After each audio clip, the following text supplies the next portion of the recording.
రైతులకు ఎన్డీఏ ప్రభుత్వం అధిక ప్రాధాన్యత ఇస్తోందన్నారు ఏపీ హోంమంత్రి అనిత. అనకాపల్లి జిల్లా పాయకరావుపేట నియోజకవర్గంలో ఆమె పర్యటించారు. ఎస్ రాయవరం మండలంలోని గడ్డేపాలెం గ్రామంలో ఏరువాక పౌర్ణమి కార్యక్రమంలో పాల్గొన్నారు. భూమి పూజ చేసి కాడెడ్లతో నాగలి పట్టుకుని పొలం దున్నారు. రైతులకు రాయితీపై విత్తనాలు పంపిణీ చేసిన హోంమంత్రి అనిత 80% రాయితీపై డ్రోన్ ప్రారంభించారు. ఏరువాక పౌర్ణమి శుభాకాంక్షలు తెలిపారు. టెక్నాలజీకి అనుగుణంగా ఆధునీకరణ పరికరాలు రైతులకు అందజేస్తున్నామని, పాడి పంటలతో రాష్ట్రం సుభిక్షంగా ఉండాలని కోరారు.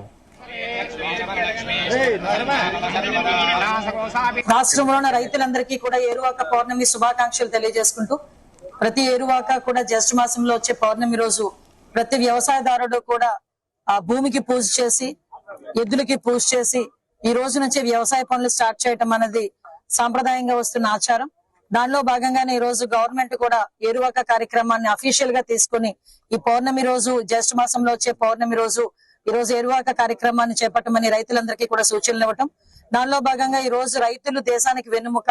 ఎంత టెక్నాలజీ పెరుగుతున్నా కూడా టెక్నాలజీని బేస్ చేసుకుని రైతులు కూడా వ్యవసాయంలోని ఆ ఈల్డ్ పెంచుకోవటానికి దానికి అనుగుణంగా ఈ రోజు వ్యవసాయ ఆధునికరణ పరికరాలు కూడా ఈ రోజు రైతులకి సరఫరా చేసే పరిస్థితి కూడా కనిపిస్తా ఉంది.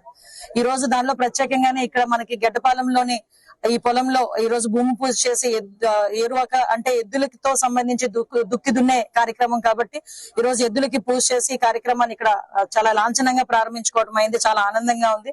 రైతుల కష్టం తెలిసిన వ్యక్తిగా చాలా మంది రైతులందరూ కూడా ఈ రోజు ఇక్కడికి వచ్చి వాళ్ళ తాలూకా ఆనందాన్ని కూడా వ్యక్తం చేసిన సందర్భంలో నేను కూడా మీతో పాలు పంచుకోవాలి. అందులోనే కాకుండా ఈ రోజు వాళ్ళకి విత్తనాల పంపిణీ గానీ, ఎరువుల పంపిణీ గానీ, సేంద్రీయ వ్యవసాయం ఎలా చేయాలనే విషయం గానీ ఈ రోజు డ్రోన్ ద్వారా ఈ రోజు పిచికారీ చేసే పరిస్థితులు కూడా కనిపించాయి. ఇంతకు ముందు తెలుసు, మన బుడమేరు సంఘటన నేపథ్యంలో డ్రోన్లు ఏ రకంగా ఫుడ్ సప్లైకి కూడా ఉపయోగించేమో మనం అందరం కూడా చూసాం. ఇప్పుడు అదే రకంగా ఈ రోజు ఈ డ్రోన్స్ కి సంబంధించి ఆ డ్రోన్ ఎలాగ యూజ్ చేయాలి అనేది కూడా మనకి ఎన్జీ రంగ వ్యవసాయ విద్యాలయం సంబంధించిన వాళ్ళు కూడా, వ్యవసాయ విశ్వవిద్యాలయం వాళ్ళు కూడా వాళ్ళకి ట్రైనింగ్ ఇచ్చి తర్వాత ఈ డ్రోన్స్ ని కూడా ఇప్పించడం జరిగింది. ఓవరాల్ గా 10 lakhs rupees వర్త్ డ్రోన్ కూడా 8 లక్షల రూపాయల సబ్సిడీతో ఓన్లీ 5 రైతులు కలిపి ఒక 2 లక్షల రూపాయలు కట్టి ఒక డ్రోన్ కూడా తీసుకున్నారు.